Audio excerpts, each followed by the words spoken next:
We are here for the Community Oversight Board to review applicants, and with us first at 5:30 is Ms. Traveda Jordan.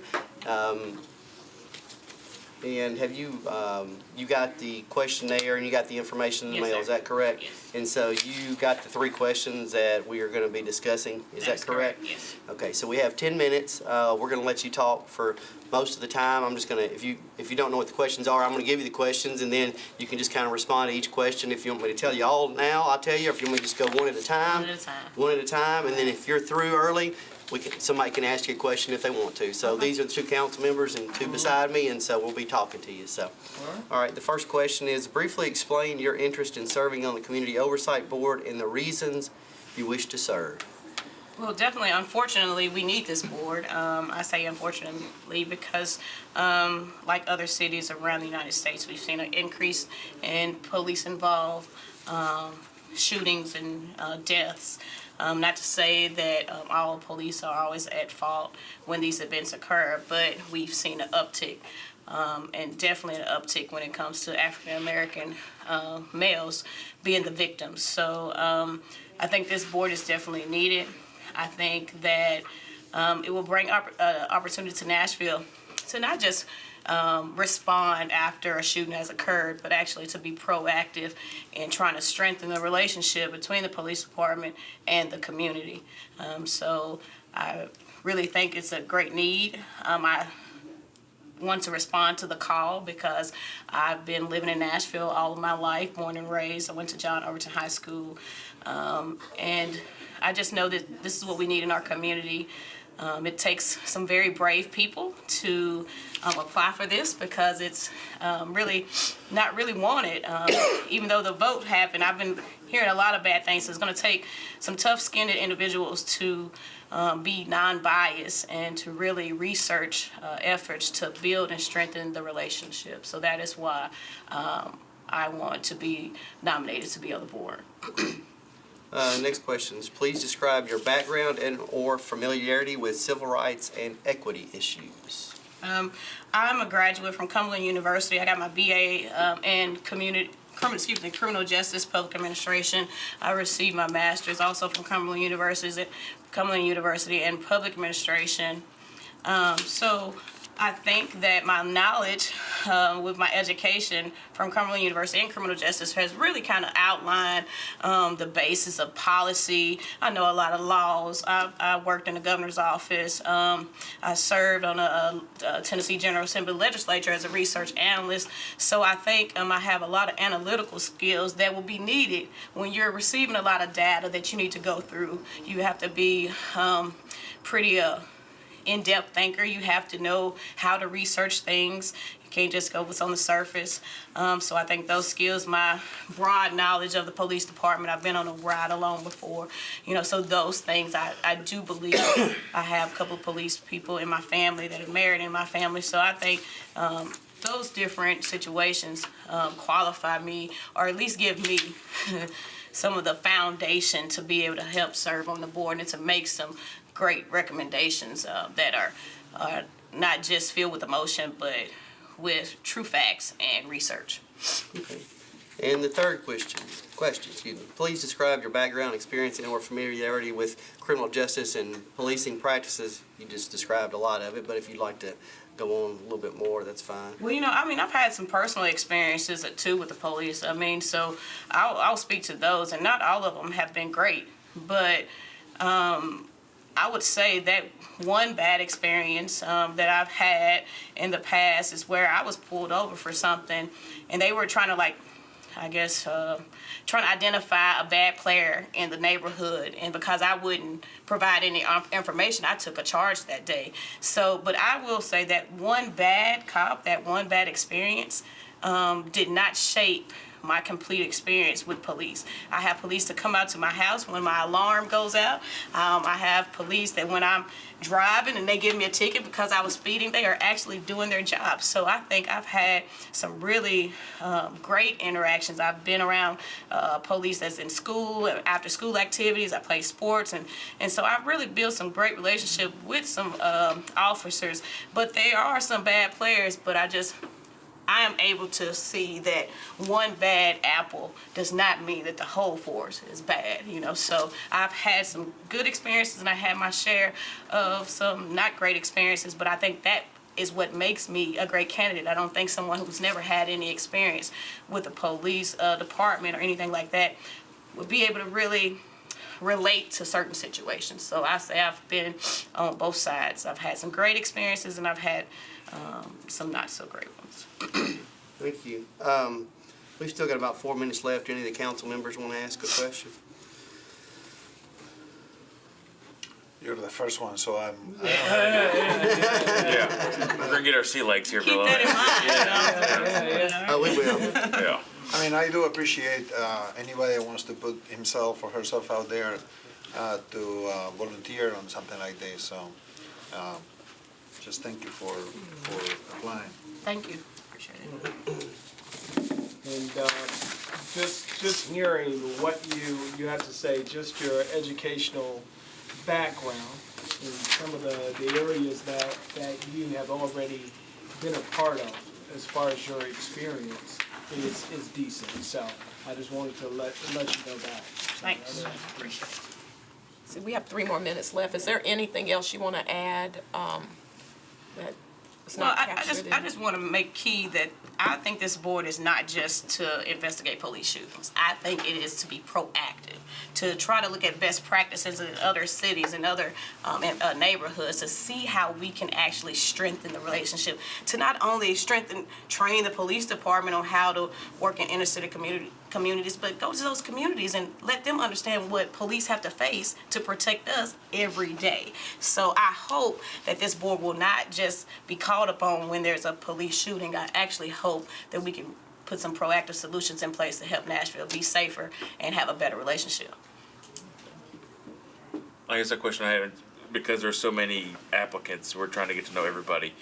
How would you think that you would bring something unique to the board, or that you may stand out from the other applicants? Because I told you had to be tough-skinned, and I'm very tough-skinned, and I from the first day I was on the board and I came out and I was in favor, and I said, that was a justified shooting. I'm going to face, and we are going to face scrutiny on each side, so you have to have tough skin.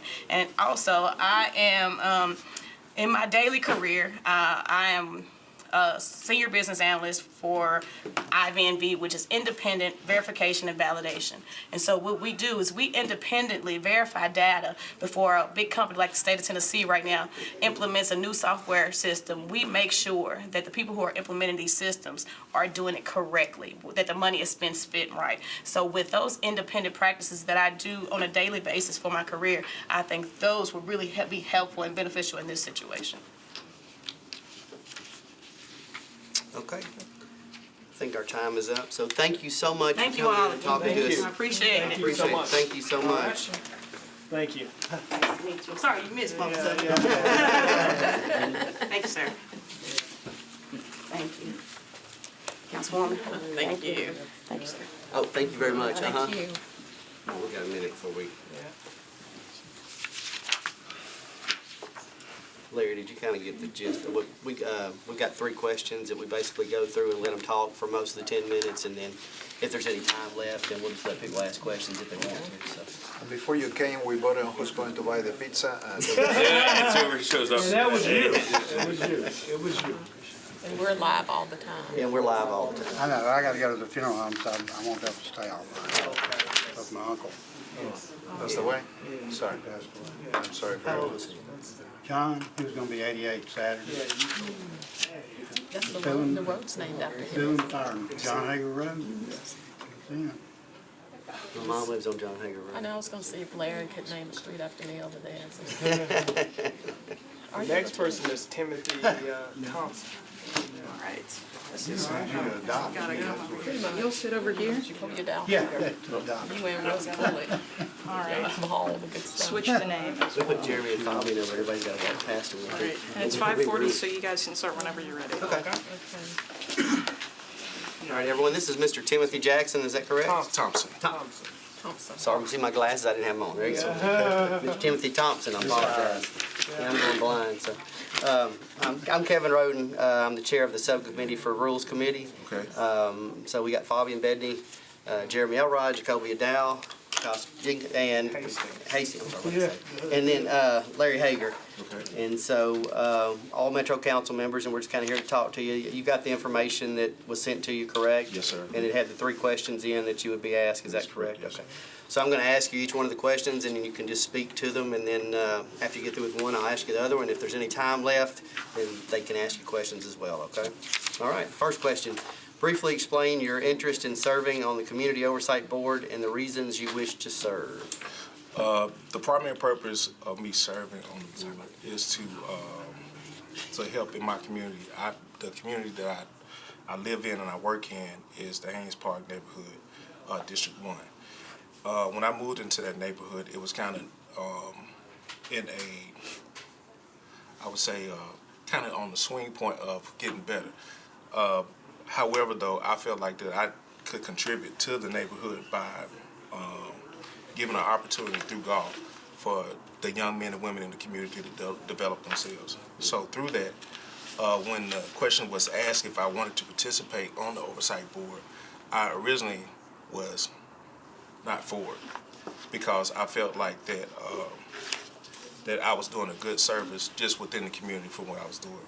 But however, when I worked hard to build a rapport with the Haynes Park Neighborhood Association and the other community members to gain their support, I felt like that it would be unjust for me to let them down if they were to select me or nominate me to be a part of this service for them. So that's the reason why I'm here, is to uphold the relationship and to represent the community that I work and live in.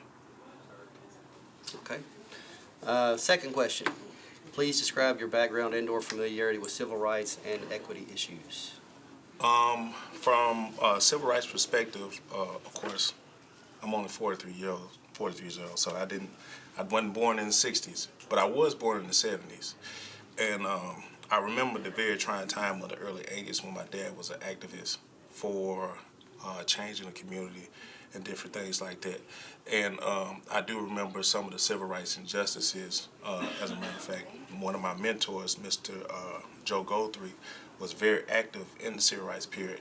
And so therefore, through him mentoring me, I've learned the importance of equality and the equity of fair treatment of individuals in our community,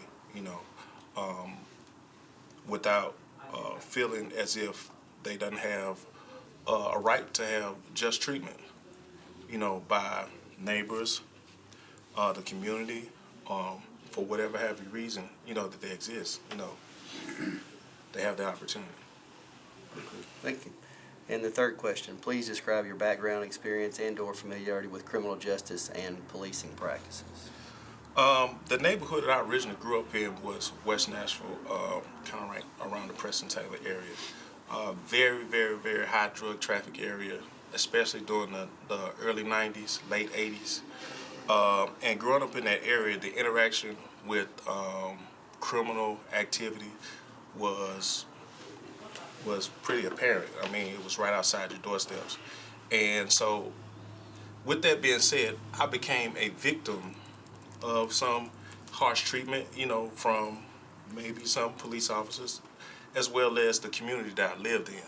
So with that being said, I had to find a harsh, maybe not a harsh, but a more important way to develop myself in the midst of those avenues, and not develop a judgmental character towards or hateful character towards police officers or the law, because I am a citizen and I have the right to feel like that the law should work on my behalf, as well as not just me, but also my other people that were in the community that I raised in. Not that their behavior was always correct, because the law isn't designed to just to cover people being correct, because everybody feels like they're correct in their action, for whatever reason they do it.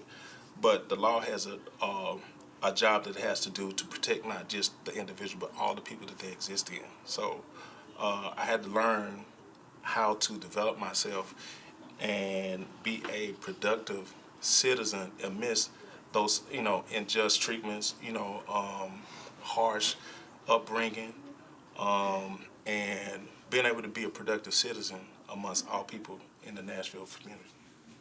Thank you. So, any other council members? Yeah, first of all, thank you for applying for this. Like, it's a lot of work, and we appreciate the community when it comes forward. I have a feeling by your comments that you're a little bit reluctant about doing this.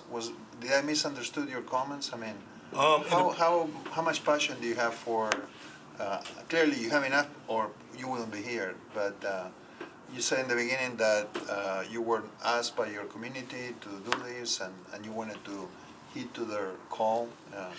Well, my trade is I'm a barber by trade, and I see a lot of people in the community. I have several friends that are a part of the police department, as well as I have friends who are amongst the community.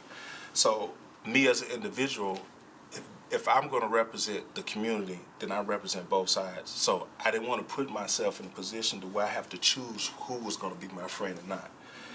But in my observation and asking of my peers, the police officers, and my normal citizens, I would say, they both agreed that I should take the position for the sake of having an objective approach. And so with that is what kind of propelled me to want to be here. Gotcha. Thanks. Yes, sir.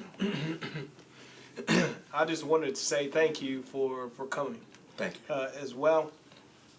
You being a individual from mainly from West Nashville, Northwest Nashville, which I know because that's part of the area that I was in too. I'm originally from off of Charlotte Avenue, John Henry Hill. So, Okay. but nevertheless, that experience. How do you feel that experience would affect your decisions in making when there are some decisions that you have to make on a call? Let me give you an example. If there is an incident with an officer, with your past experience and some of the things that you have seen in the past, which I know you did because I did myself, would that affect you on making the best possible decision during that time on that issue, not relating yourself back to your past? Okay. What I've had to do is I had to develop a character to be of non-judgment. And when I say non-judgment, because of the nature of the business that I'm in, and I do cater to the general public, it has fostered some opportunities for me to be around certain people, because of the value that I add into their lives. And that wasn't something I was born with, and I wasn't taught that in the environment that I grew up in. That was something I had to develop through the choices that I made throughout my life. And in me making those choices, I also realized that other individuals that I came in contact to have the right to make choices as well. And in those choices, there are consequences, with their choices that they make. And oftentimes, we don't value the consequences when we make the choices that we make. And oftentimes, we fall victim to them. And the hopes was that I would develop myself to where I wouldn't have to fall victim to those decisions, because I have seen those decisions made that officers have fallen victim to, as well as other people in my community I grew up with fell victim to as well. Thank you, Timothy. She gave me the wrap minute. it up. So Thank you very much. we thank you so much for Thank coming you. in. We Thank really you do all. I really appreciate it. My pleasure. Thank you for coming. Thank you, Mr. S. You're welcome. Thank you very much. Appreciate it. Thank you. Good to meet you. Thank you, likewise. Have a good evening.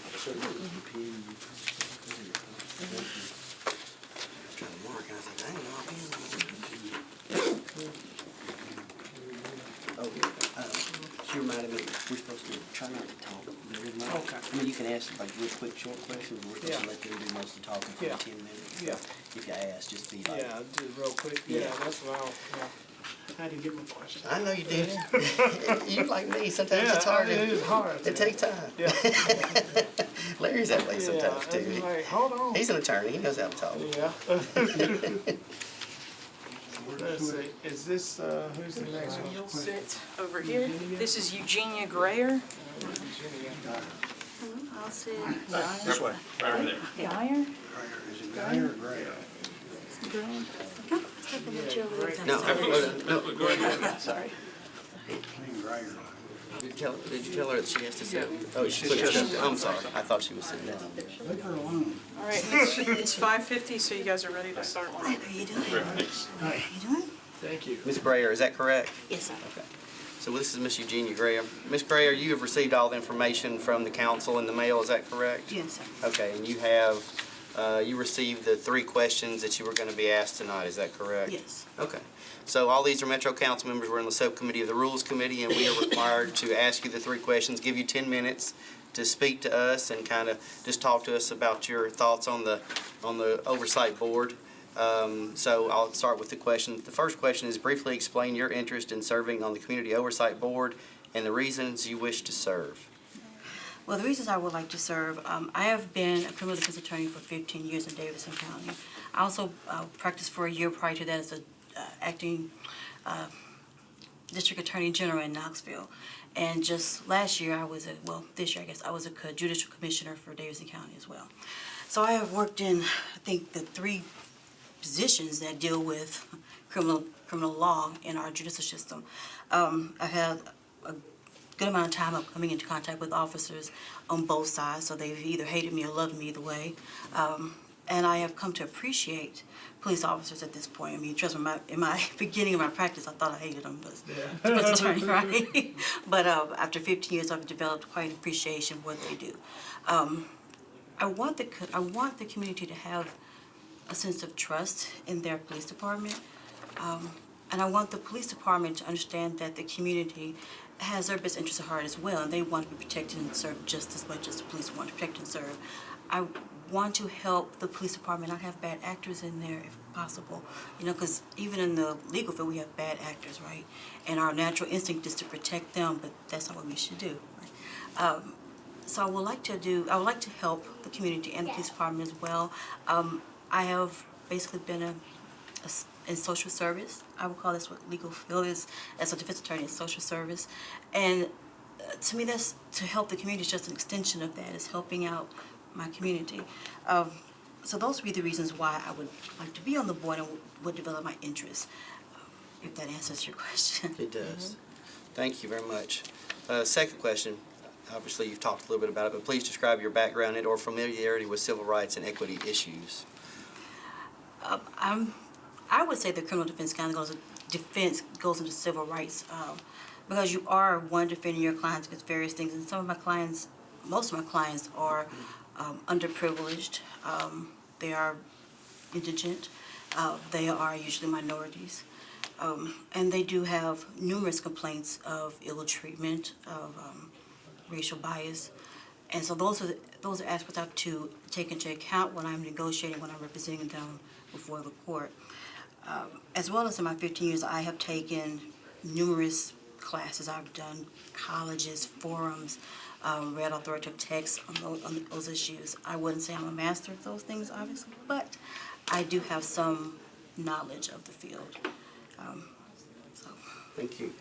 And last question, please describe, you've spoke a lot about it, but please describe your background, experience, and or familiarity with criminal justice and policing practices. Like I said before, I've been a criminal defense attorney and operating my own practice.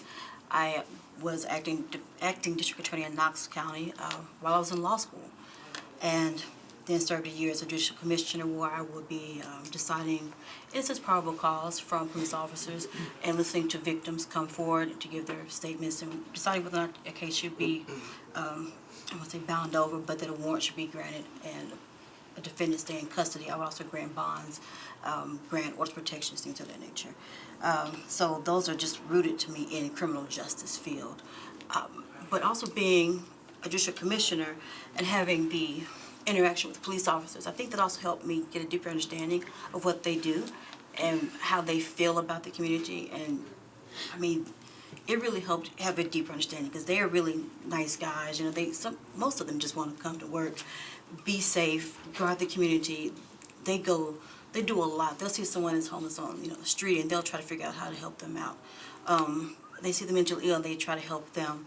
And sometimes their hands are tied and you kind of want to help untie them, but there are good cops out there. And I want that to be recognized as well as I want the bad cops to not be there. Thank you very much. Anybody have any questions for Ms. Grayer? You're still practicing, right? Yes, still practicing. Same court So this you're morning. not on the night commissioner job? No, I'm not doing that anymore. I stopped in August. I see Eugenia in court quite often. Oh, Do you like Larry? If you answer, That is a loaded question. don't answer that, now, please. It's a setup. Does it create any conflict that you're practicing? And you're gonna- I was asked that question before, and no, I don't think it does. I literally only do criminal defense. I don't represent my clients in any type of malpractice suits or any other civil suits. I stick to just defense work.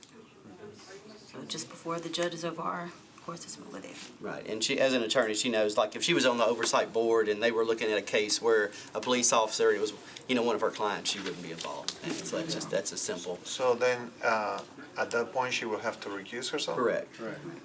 So that's just, the board, Has anybody applied that you're related to or friends with? I have some that I'm friends with. Okay, but not any relatives? Oh, no. Okay. okay. So, we still have 3 minutes. Or anybody else have any questions? I guess we've got 100 plus folks applying. How do you? You've talked a little bit about your background, but why do you think that you're a unique candidate or stand out from everybody else? Well, I think that I apply logic and reason outside of emotion a lot of times. I like to analyze situations. I think that's what would be necessary in an investigative, an investigative point. I don't, how would I put it? I think my background comes into play, the various positions that I've held. My knowledge of criminal justice, and just my complete desire to want to be of service to the community, of continuing, because trust me, defense work is not a rich man's land. I could make a lot of money other places, but I don't, because it helps people. And if I could help people, that's what I want to do. And I think the Oversight Committee, it does want to help people, right? That's to foster trust and transparency among the community and the police department. And I want to be a part of that. She had one, there's like a whole list off to the side. So, anybody else with any questions? I was just, we were discussing the list for, One, one, the Yeah. yes what one. area do you live in? East Nashville, East on the bad side, not the good side. Where's the bad side? The bad side is on Dickinson Road, Trinity Lane side. Oh, So, okay. like I'm 2 steps away. Well, it was a trailer park on this side, but they just tore that down. There's a trailer park on that side. It's like 3. So you're getting right better. outside, you're It's right getting better. outside of my district, so Yes. don't talk Getting about, better. no, just kidding. Talking about Trinity Lane, Dickinson Road? Yeah, Literally right Oh, in I Trinity know Lane. the area very well. yeah, It is gentrifying heavily, but it's Yeah. not there Yeah. yet. yeah. So, Yeah. Ms. Grayer, thank you so much Yeah. for coming. Thank And thank you. you for, Thank thank you for wanting to serve, because, Yes. as we all know, it takes a lot of time. So, I've been on the council. Yeah. Oh, yeah, big time. Thank you for. Yeah, that's, Yep. Can we roll these a little bit that way? like they all. Excuse me, they're council different- members? There's different categories of. Hello? So, we don't really. Can we push this a little bit that way? Oh, yeah, that's what, y'all need a little more room over there, yeah. No, not us, but the applicants. I Well, yeah. Oh, Jeremy. don't know how you do this. I don't either. Y'all got the, go ahead, ready to go. We ain't doing it over here. Hey, it rolls. I think they're probably locked. Yeah, it's locked. Okay. They're locked. Well, and it's like with The wire, that's where. Well, I just feel bad for the applicants because they have to. Put the Camden in there. Well, they said they wanted them on television, so the camera, They already said that. Because the camera's running. the camera's running right now, and they want to be able to zoom in on the face of the candidate. Eugenia gets all those, she doesn't love the point. Oh, she does. She gets some of the worst. I've never done that. Y'all have. You don't get rich off of that. Oh, no. Talking about a point ago. Yep, you're right back there. I think it's 50 though. Good to see you. It's 50-50. All right. 50/50, you know, guys are but I good to don't, go I don't on do that? them anymore. Thank you, ma'am. How much else does 50/50? This is Ms. Neal. Yes. Oh, I'm sorry, y'all. I was over talking. Thank you for Ms. coming. Joyce Neal, You're correct? welcome. Yes, I am Ms. Joyce Neal. Okay. Neal. Yes, ma'am. Thank you for coming. You're welcome. You have received information from the council, correct? Yes. Okay, and you know the 3 questions that you're going to be asked, I hope? Yes. Okay, so what we'll do, we'll ask these questions. You have 10 minutes to answer them, and then if there's any time left over, we'll let everybody ask questions of you, okay? Okay. First question, briefly explain your interest in serving on the Community Oversight Board and the reasons you wish to serve. Well, I'm active in my community. I live in the Antioch area, and I do a lot of social media. And for the most part, if someone has a question that needs to be answered for services or where they need to go, I do that. And I'm pretty good at explaining the HOA bylaws for where I live in my subdivision. And I consider myself a very objective individual. I'm able to come to a decision based on facts, void of any type of emotion, and I thought I would be a pretty good fit for the board. Thank you. Second question, please describe your background and/or familiarity with civil rights and equity issues. Well, with the civil rights of 64 and 68, I was still in high school and junior high, so I consider myself a recipient of the Civil Rights Act. Of course, civil rights is an ongoing issue within our community, so it's for me, I've done okay with them. Where I have never had an issue. With equity, 2 topics come to mind is school and promotions. There have been some reports within Davidson County of the equity of students of color being suspended from school more so than white students, and that means they're not getting their education. When it comes to promotion, I was in the Army Reserve, and being the EEO officer, I did identify, well, several of us identified a promotion practice that we felt was probably not quite right, and it took us about 2 years to get that corrected. What was found was the unit administrator, and this was just in Tennessee and Kentucky, they were moving individuals out of a slot to move someone into a slot to get promoted. And we found, as we did a little research, that the individuals being moved out were generally soldiers of color. And like I said, it took us about 2 years to get that fixed. Thank you. And the third question, please describe your background, experience, and/or familiarity with criminal justice and policing practices. Well, with criminal justice, we live in a society based on law. And if you break the law, that's what the criminal justice is there for. I had the opportunity when I was in the Army Reserve. I was trained as a military police officer. Not that I had to use it, but I was in an MP battalion, and the commander had a preference. He wanted all of his soldiers to be MOS qualified. I did complete the Citizen Police Academy here in Nashville several years ago, and I also had the opportunity when I did my undergrad paper, I was looking for unnecessary work-related stress, and I was allowed to utilize the patrol division here in Nashville. And as far as policing practices go, they vary from department to department. Some departments may have, your bait cars. Other departments may do a quarterly interaction with the civilian side to ensure that they're keeping up on things. There's also where they may decide that if a house is vacant, well, who do I call to make sure that there is no criminal activity? And of course, I guess one of the most widely discussed policing practice over the years would have been your stop and frisk. But like I say, they vary from department to department. Okay. Thank you very much. You're welcome. Any other questions?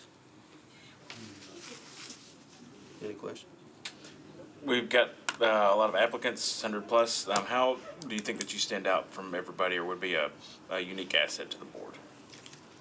I'm a very honest and direct person, and as I've stated, because of my graduate degree being in psychology, I have to be objective. And that was the one thing that was instilled in me when I was working on my graduate degree. And I have found that to be a plus when it comes to making hard decisions. Are you related to anybody that's applied on the COV? No, because I'm not from here. Always ask that. I'll ask one. Do you have any ideas of how you would approach bridging the relationship between the police department and this community oversight board?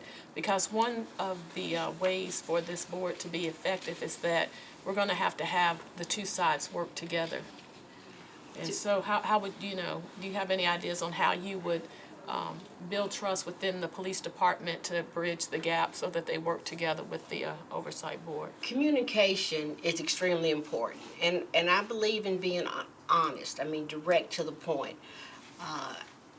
And as long as you have that communication, you should be able to bridge any gap, but it's a matter of communicating and being honest in the communication. Thank you. Have you ever served on a jury? No. Unless there's any other questions. Thank you very much. Thank Ms. you Neal, so for much for being here. coming. All righty. Thank you. Well, I appreciate the opportunity. You were so, we thank you. So. All right. Good to see you. Okay. Thank you. Thank you, Ms. Neal. Okay, Have a good see you night. later. Uh-huh. Yeah.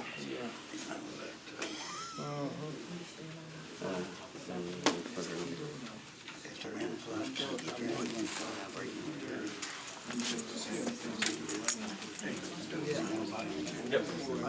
Yeah, that's true. That's true. That's true. If they're friends. Yeah, related. Yeah, that is true. I'm doing like a little scoring. I'll do 1-5. Trivia. Close it up and I don't do much drawing and stuff. Yeah, I use it for some sketches. Also, drafting is. She's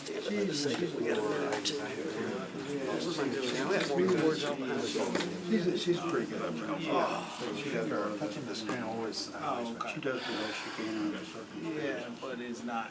We got 3 minutes. Oh, good. But I still think she writes. I'm still not convinced. I still Oh, have yeah, a I pen know. and paper. Nobody really. They got it. Look, they're not giving You guys have a couple of minutes. I'm very good. Thank you. We already know. She already got it. We already know. When they are sitting, like a copy of when they're sitting. Take no crap. Yeah. I don't know if you want to sit there. Yeah, we got it. You guys have a couple minutes. Oh, well, Yeah. we already know that. You were asking questions, but it's easier if they're in front of you, Tell so. everybody. And I brought my stuff here, 'cause You got just a minute, so. You know that. That's, I'm the wrong word. Are you want us to start earlier? Is it easier just to keep it? It's easier just to keep it on the, right, Because exactly. you already know where everybody is. Right, and so, and I think that they're trying to put the, IT has put the schedule online, so I think that, yeah. oh, Wolf, you growl. Yeah. This is really put all together just to babysit Jeremy's child. Hey, whatever it takes. What's your last name? Vandivort, just the way it's spelled. Yes, that's what I say. I almost got it. Almost got it. All right. Have your app here and let me look at that before we start. How did I get that? It's in the packet. You want to see this? You got it over here, I Larry. have a copy too. Oh, no. I'll look at it. Yeah. Well, everybody got that when she printed it out, I guess. Yeah, it's just too A lot of thick. paperwork. Yeah. Huh? Yeah. Let's see.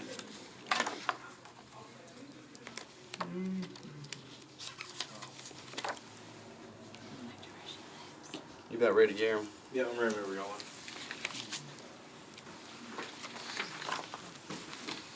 Yeah, don't let me hold it up. No, I just. I'll get 2 ears, I'll listen to him with one, everything else with the other.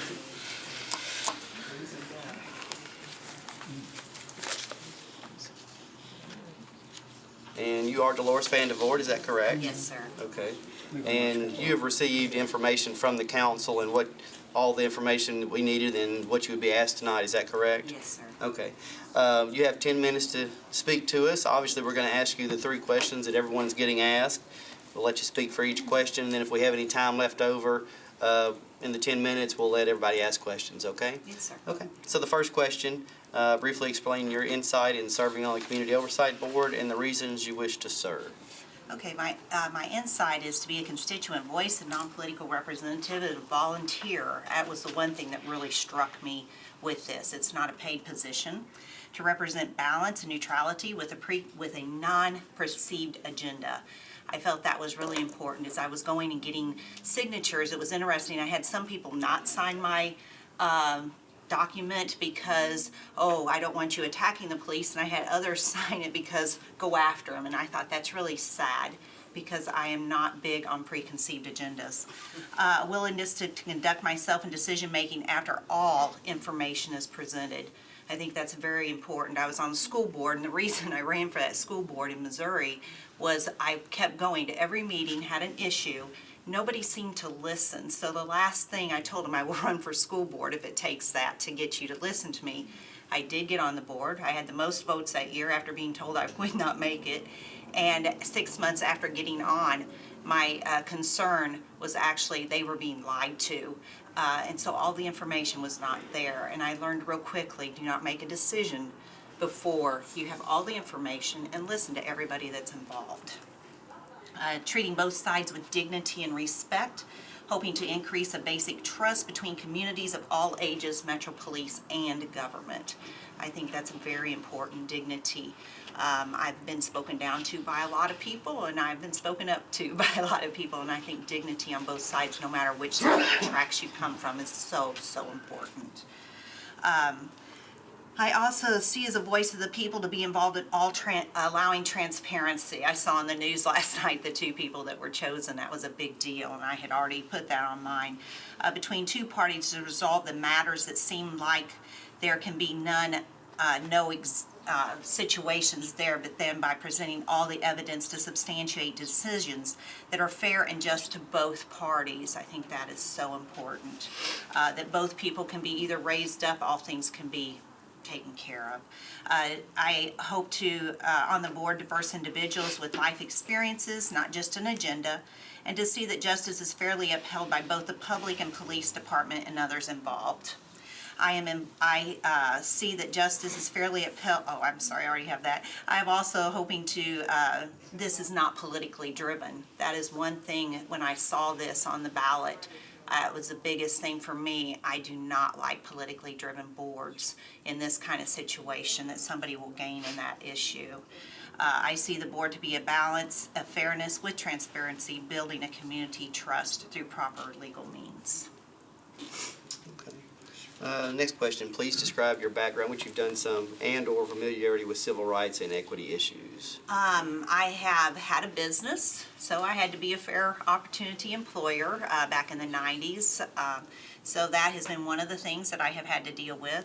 Also being an elected official on a school board of education in the state of Missouri, not here, we had to deal with a lot of that because there's a lot of issues that come into hiring, firing, and all those different things. The biggest, I guess I would have to say, in my work mostly, because I have to, over the years, look at understanding my own rights in jobs, and also those that I work with, and employees, and also a leader in my profession, and also along with my Excuse me. that's all right. And also along with my patients and clients that I work with, it's very important. I can't put everybody in a box. Thank you. And then the last question, please describe your background, experience, and/or familiarity with the criminal justice and policing practices. I have had a background. I am a certified legal nurse consultant, so I do deal sometimes in the judicial system. When it comes to the judicial systems and things, it is a basis of that there are crimes and criminals that have to be identified, apprehended, they have to be judged, and then punishment is there. And there's 3 systems in that. Would be your law enforcement, your courts and your corrections agencies. So I do understand how that all carries out. You have to have those, and they have to be fairly done and processed over the time that they're there. With good policing practices, I think it is very important that good policing practices and policies, community relationships, there has to be transparency and trust. People have to let go of preconceived ideas and change the attitude of what is in the past and deal what is now. I think we look too much to the past. We were not that past when you go back several years. We are now, and we have to develop something that is fair and just for people that is now and how things are being done. And forget about grudges and belittlement of other things. Using respectful names of those in authority and also those in the community. I am not one, I don't run around and say cop. I've always been raised, you say policeman, policewoman. And I think the same with people out in the community, prejudging and setting labels on people is not fair just because of how they look and things of that nature. Not placing people in boxes, but looking at each person involved as an individual, looking for solutions and victories and not blames and victims. I think that is so important because it's easily to take blame people for something that I should be responsible for. Making sure that responsibility is taken on both parts and have learned in life that we are responsible for our actions and reactions, thus making us a part of the cause or the solution being our choice. Also looking at ways to prevent situations before they occur on both sides. And so that's how I feel about that, my understanding of what we're looking at, I hope, in this board. Okay, thank you very much. Any questions, anyone? Related to anybody that's applied to the COV?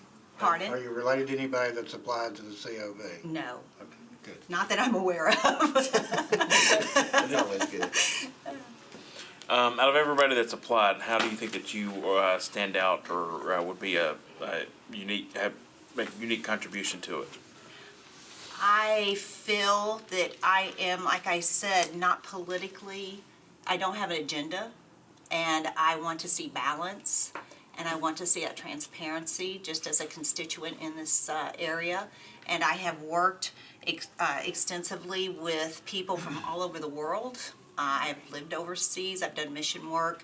I've also, as a nurse, I worked at Metro General a few years back or several years back, and the first 2 weeks I had nobody that spoke English. So I have learned to communicate. I've been trained in diverse cultural situations and things going through missions. And I've also lived in, I grew up in rural Missouri. I've lived in suburban situations and urban now. I live 10 minutes from downtown. And so I've been involved in a lot of different community situations and such. Have you ever sat on a jury? I have not. I was asked to sit on one. It was a federal. We had moved, and so I was disqualified for that. I've never been called up for jury. I was just wondering if you could clarify something.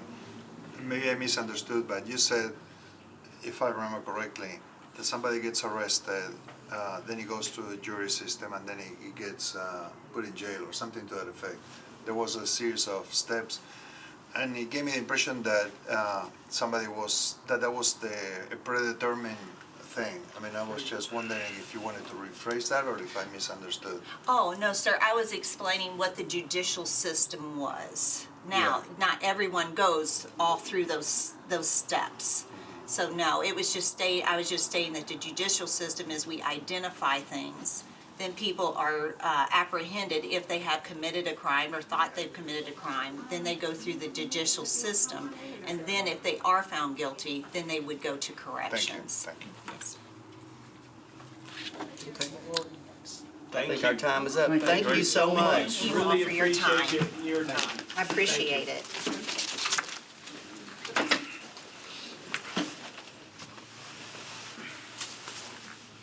Thank you. Have a good night. Nice meeting you. Nice meeting you. Take care. Yeah, that's it.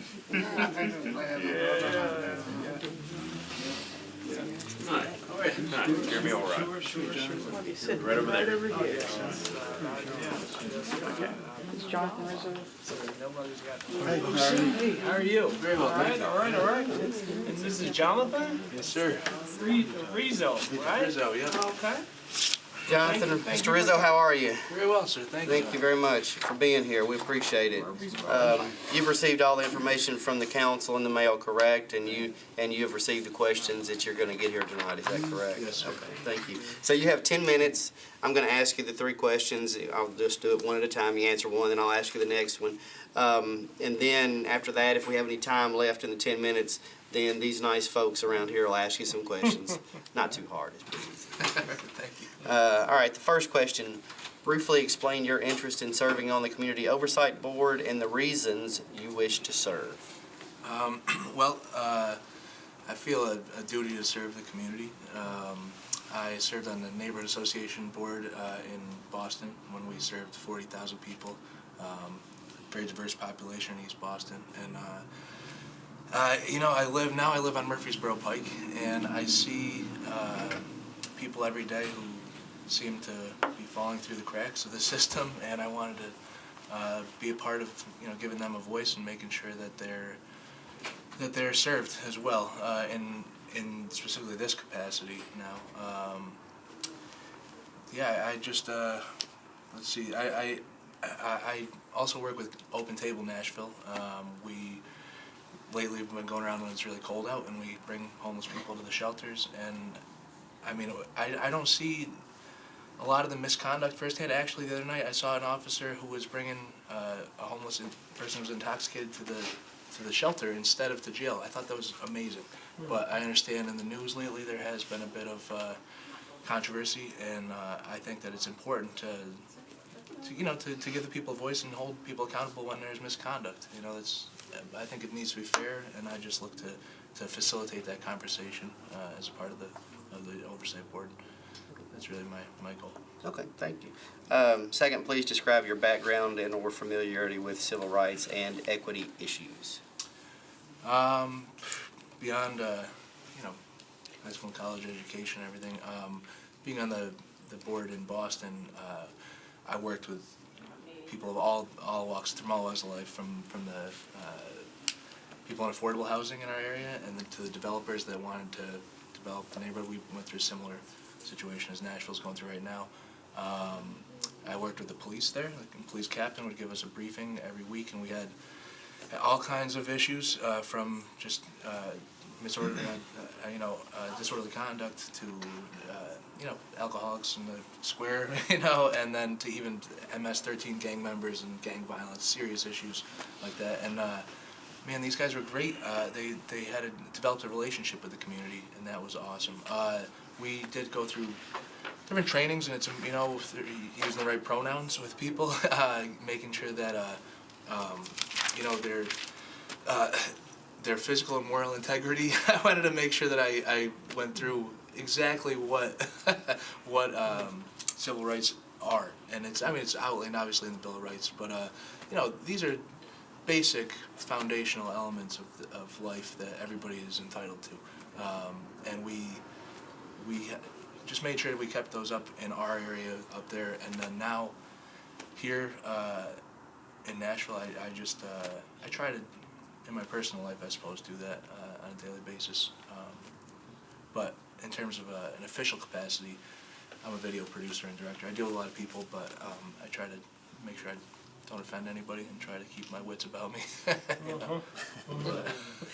understand that.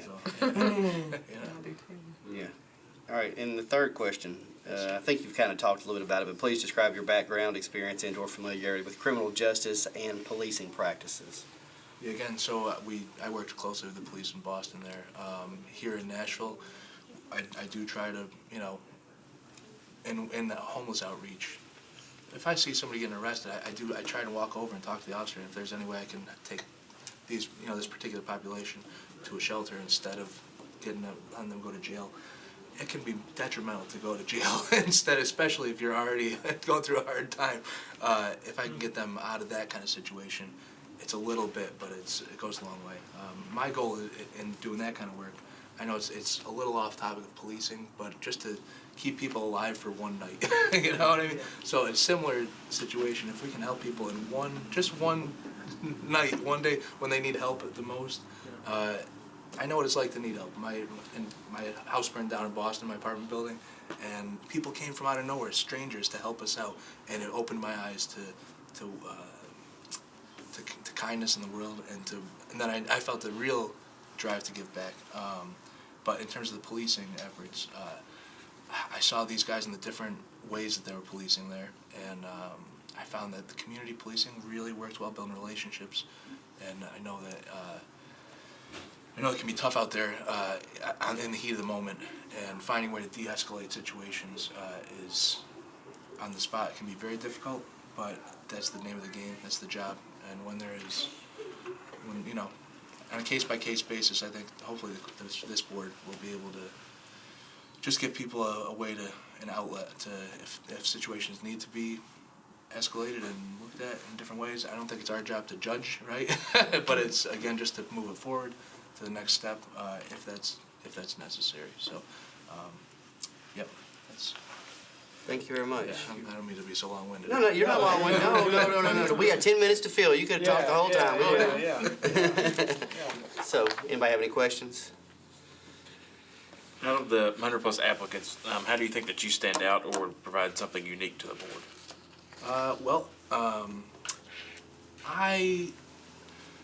I don't know many of the other applicants, to be honest, so I'm not. Or just something that you maybe like a unique perspective or talent or skills or whatever you think. In terms of education, I have an MBA in finance. I don't know if that will directly apply here. I live in an impoverished area, so I see the effects of the bottom end of the system on a daily basis. I think that, I'm assuming there are other people in that category too, but I think I bring an interesting perspective. I have not been in Nashville my whole life, so I think in my official capacity that I mentioned earlier in Boston, in New York, I'm from New York originally, which can be held against me, I'm sorry. But I bring that I bring a diversity of perspectives, I think, to the table from the different areas I've lived in my life, so, and Europe, but I think that is a big benefit would be a benefit to the board. So, thanks. Yeah. Well, thank you very much. Thank you. Yeah, it's a We pleasure. appreciate your time. Yeah. Thank you for coming, and We wanted to serve. yeah, We appreciate that. Yeah, that's, If you'd like, that's it's a my big pleasure. All right. Well, you have a great rest of your day. Sir. All right. Thank you, sir. Thank you very much. Thank you very much. Thanks for coming. I really appreciate it. Oh, okay. All right, yeah. All right. I'll see you. Are you here tomorrow? Oh, yeah. Sorry, I really appreciate it. Where is it? Thank you, man. You want to try the pencil? Oh, can you get through there, Larry? Oh, thank you.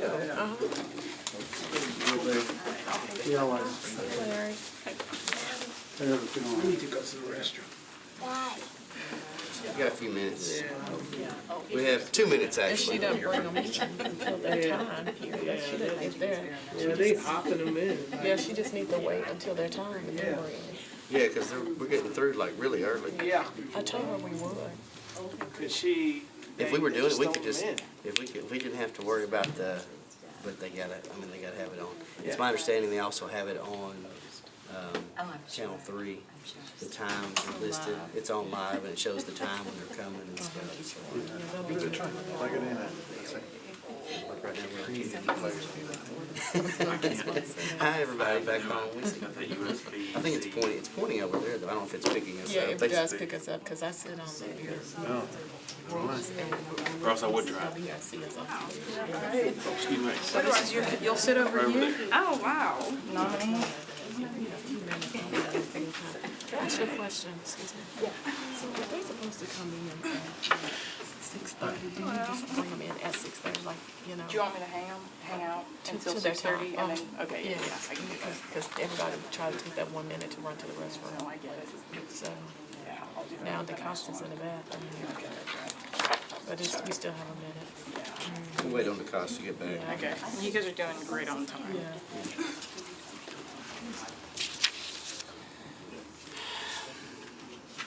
Jeremy, your little man's doing good. Look at it. You were right. Tablet's got him Yeah, pacified. they don't get it very often, so they get it. It's, Says, Daddy. Jeremy does good with both of them. I was watching how you were handling them. You had, He's a good like, kid. you had eyes in the back of your head on one. You're like, You got to. You know how it is. he's talking forward to one, and then that back arm gets the other one to pull him around. Jeremy, how old's your little guy right here? He's 4. Or Yeah. both of them. See, I got a they're 4-year-old. twins. Oh, yeah. Oh, that's they're right. twins. Yeah. I got a 4-year-old too. They're a little bit older than mine, but they're, yeah. 4-year-olds are You have something a else. daughter. I have a daughter. I had a conversation with him the whole way here. I was like, oh my God. Open car doors by yourself now and everything. No, Yeah, I know. that's what's funny is the Her little. future husband. She's so detailed. Oh my gosh. Your daughter-in-law, the broken. No. It's bad enough having 2 older daughters, having to deal with one of them. I got one daughter with a boyfriend. And if you're watching, Sydney, yes. I'm talking about your boyfriend. Hey, Ben. Gosh, she's gonna be dying. That would be funny if someone saw this. Oh, I bet she does. Yeah.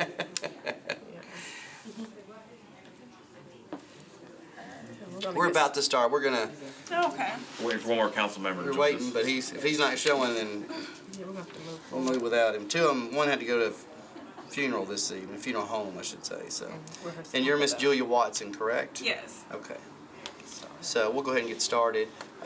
Ms. Watson, you've received information from Metro Council at home. You're in the mail, correct? In the mail, no. No? Have you come through? You haven't received anything? Through email. Oh, through email. I'm sorry. Okay. Oh, okay. But you've received information from the council as far as the questions that are going to be asked. Is that correct? Yeah, the 3 questions. Yes, okay. That's what I was making sure of. So we're just going to go through the 3 questions. We have 10 minutes. We'll let you speak as long as you want to speak within the 10 minutes. If you answer the 3 questions and we have time left, we'll just ask some questions and fill up the 10 minutes, okay? Okay. Okay. So, first question is briefly explain your interest in serving on the Community Oversight Board and the reasons you wish to serve. Okay. So I want to serve on the board because, you know, this might be cliche, but I want to be a voice for the community. I voted well. I also want to play a role in, you know, forming that trust between police officers and community members, and I feel like that's important through transparency, and so having the board. I don't have a background in civil rights and whatnot, but I, you know, told myself instead of just, you know, reading about the news and, you know, talking about this and that, I was like, I actually want to be a part of something and be on the board and play a role in, like, change. Okay. So, and second question, please describe your background and/or familiarity with civil rights and equity issues. Okay, so I actually don't have a background in civil rights. I didn't answer those 2 questions.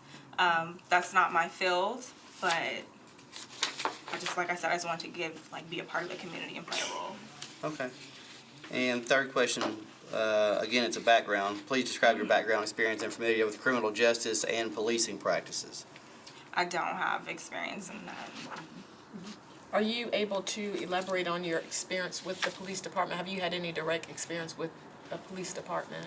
No, I've had an interaction with a Okay. police officer or with police officers, but So how was your interaction? well, like I said in my interview question, you know, I was arrested, but I was like wrongfully identified, but the charges were dropped. So, so I saw both sides. I saw like the interaction. That's why I feel like I would be a good member, being able to, since the board is supposed to be representative of community members.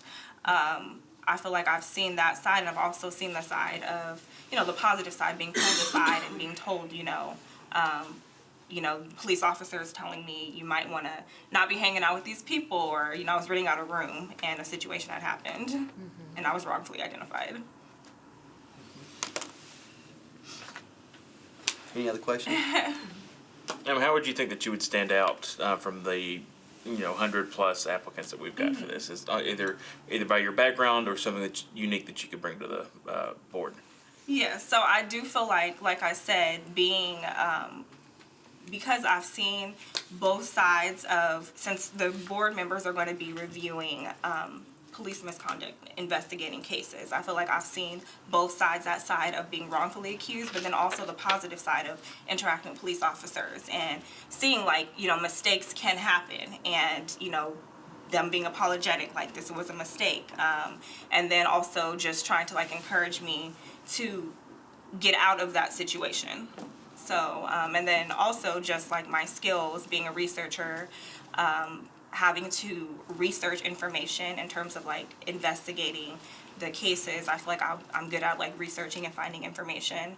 And then also working in substance abuse, I work with patients that have experienced, you know, trauma. So, you know, working with members who are submitting these cases for the community board, I feel like I will be a good fit with that because I work with patients who experience trauma. Do you know of, are you related to, or have a close friend that could be coming to interview for this position as well on the board? No. Okay. I don't know anybody. Thank you. Can you expand on the patient part? What do you do?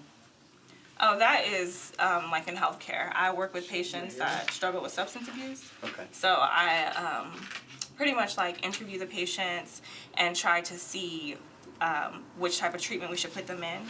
It's more so like, I want to say like we have a study going on. So we're either going to put them in traditional rehabilitation or like Suboxone treatment.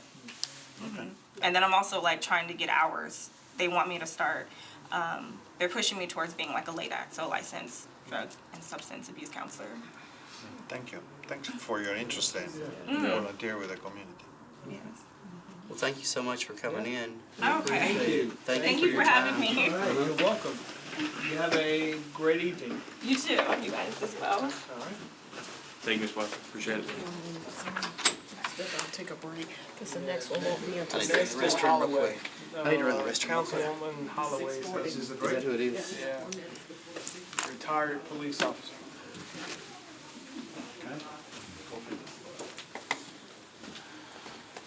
Thank you for being my go-to.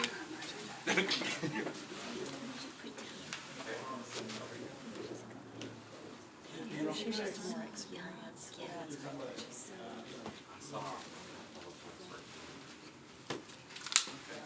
You know, I think it's starting to do. What is that?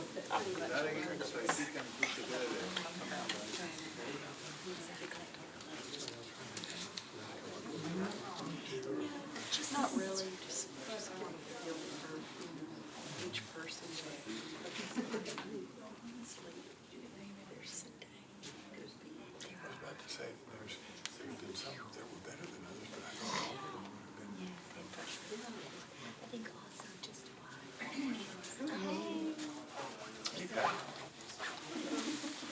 Hello, hello. Hi, Susan, how are you? I'm doing well. Hi, I'm Michelle. I'm Michelle.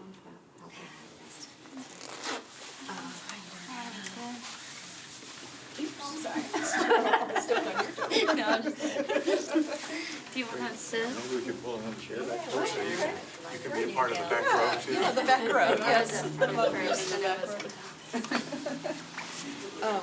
You know, I said I could come to Daniel's, but I thought it was tonight, and I can't come tomorrow night.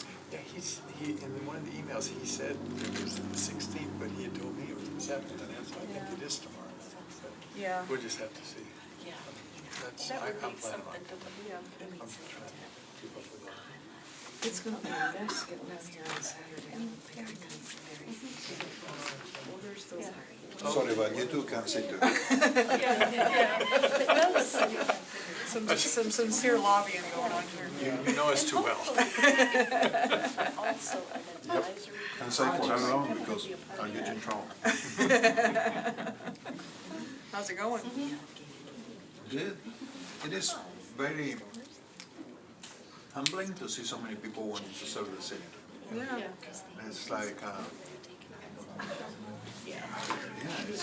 the citizens is going to be a very dedicated amount of work, so. Absolutely. I've been impressed with all the people that you all interviewed. I mean, there's some that maybe were a little more stand-up than others, but I was feeling like any of them would be good to serve. Even this one, she didn't talk about civil rights or something, but she works with substance abuse folks. And just have people that understand this, that would be great. Hopefully, even if they don't get selected, they'll want to continue getting involved, because one thing we fail constantly is to get people involved in boards and commissions. So we want to have more people that It'd be interesting to have a way.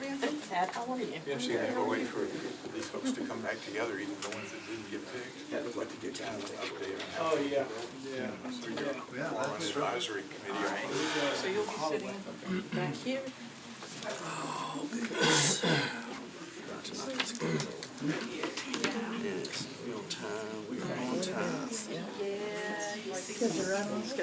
We are, we're rocking and rolling. How you doing?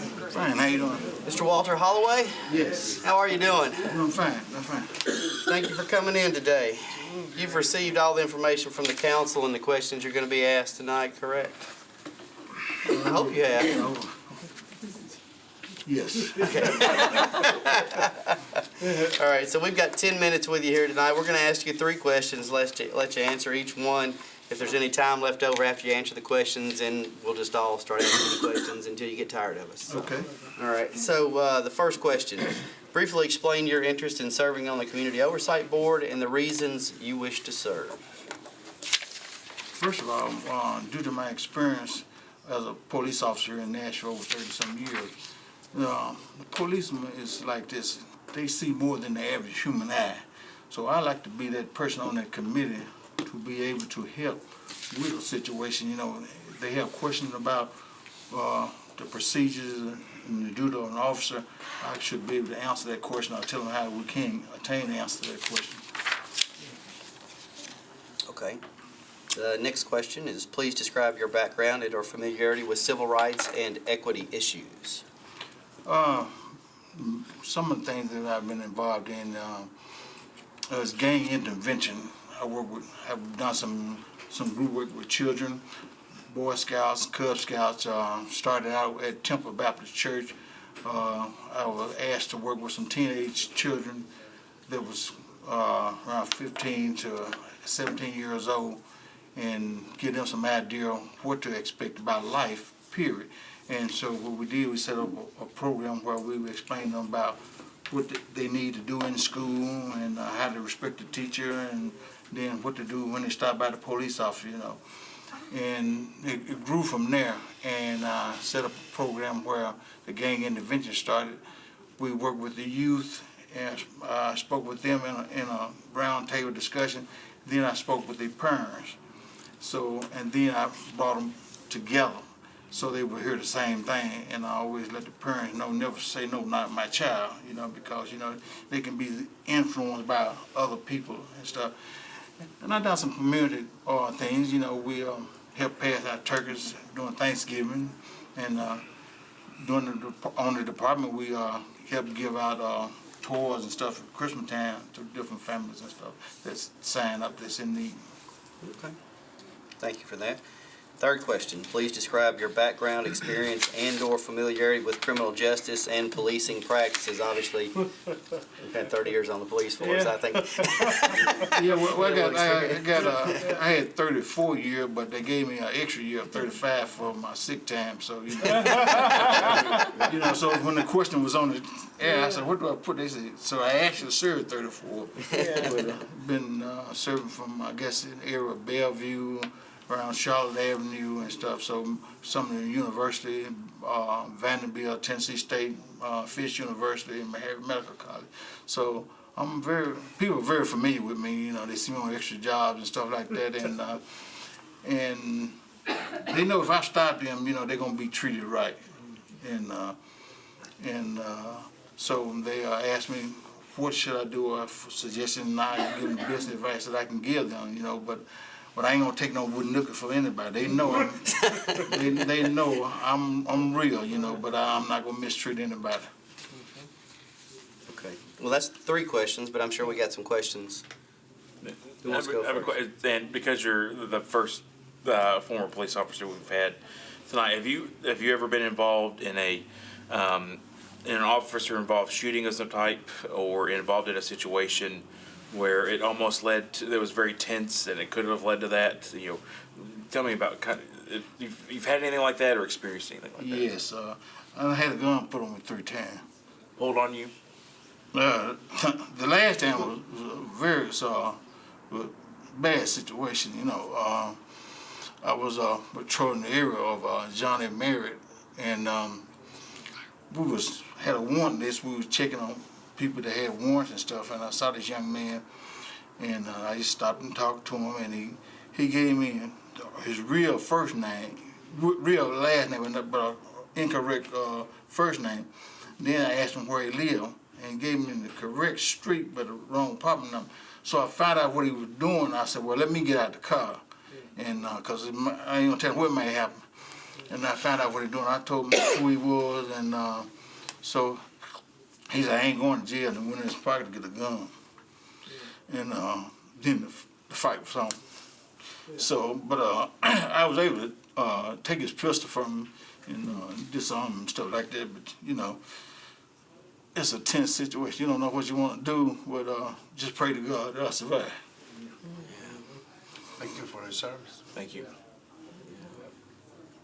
So did you ever, when you were on the police department, did you ever work in human resources or on the board or the commission that oversaw the police shootings? No.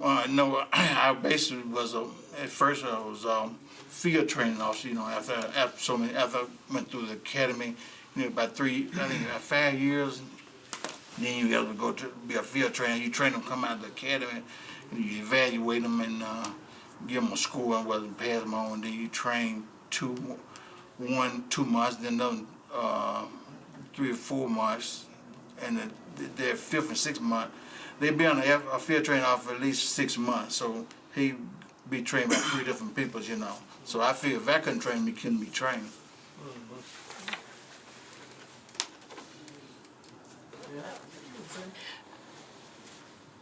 I think an important aspect of this oversight board being successful is having cooperation between the Metro Police Department and the oversight board. I see it as being more than a board to react to incidents, but more of a board that would be proactive in looking at ways to assist police officers in bridging the gap between, serving some of the communities that may be marginalized and just educating people. So I see it as a balance. And my question to you is, how do we get buy-in? Or how do you, if you're appointed on this board, how would you approach getting police buy-in to the board that this is not a board to critique their practices and tell them what they're doing wrong, but more one to aid them in how to more effectively interact with the community and serve?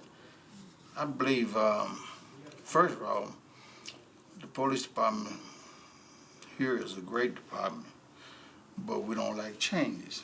There were a lot of other police departments, but once we make the changes and we adapt to it, then they learn to see that a lot of things are beneficial for us, and I would best say some relationship talking in conference with your command staff, certain people on your board may be an example. They see me, for instance, some may see me one way as a good, patrol officer, and then you may have some that may not, but those things that you're going to have, period, Some people going to like it, some not. They told me that before I took the job. But the main thing, this board is a voice for the community. They feel comfortable hearing opinion from a civilian aspect. And so that's what we got to do. We got to join the two together, let us know that we're all serving the people in Davidson County, and we need to work together. Okay, we got 1 minute left. I know DeCosta, did you have a question, or No, if you did, I make it quick? just have a comment, just to say thank you very, very much for your service to our community, and I know you personally, and all the things that you've done, and you know everything, and even today, because he still works within our community, with talking to some of the young kids and trying to show them avenues and better ways to go. And I really appreciate you, and I thank you for looking at this opportunity where you continue to serve this government, which you did for 35 years. Thank you, Mr. Holloway. Our time is up, and you're right on time. Perfect. Thank you for your time. Thank you so much for coming in. We appreciate it.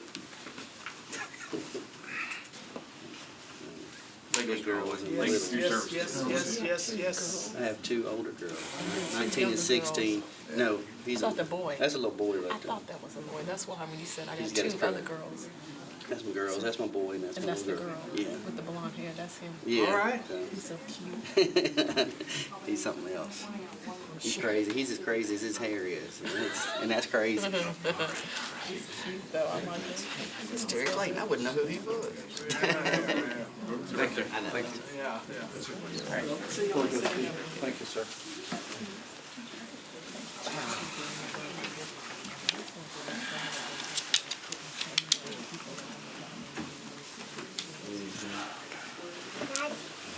Hello, Mr. Clayton. How are you today? Hi, how you doing? All right. Good to see you. Just Yes, sir. Well, You are Terry Clayton, correct? I am Terry Clayton. I'm Kevin Roden. I'm a Metro Councilman. I'm chairing the subcommittee here, and we're on part of the subcommittee of the Rules Committee, and our job today is to give you 10 minutes to let us know why you would want to be on the Community Oversight Board. Sure. Obviously, you've received some information through email or mail from the Metro Council. We have 3 questions that we're going to ask you and let you answer, and then if we have any time left in the 10 minutes, we'll ask you some questions after that, okay? Okay. All right, first question, briefly explain your interest in serving on the Community Oversight Board and the reasons you wish to serve. Well, being a citizen of Davidson County and being a watcher of the news, I knew that was a need for us to have a Citizens Oversight Board in light of the fact that what was going on around the country, and then it crept into Nashville with police officers shooting unarmed men, and also my experience working in the criminal justice system over the last 30 years.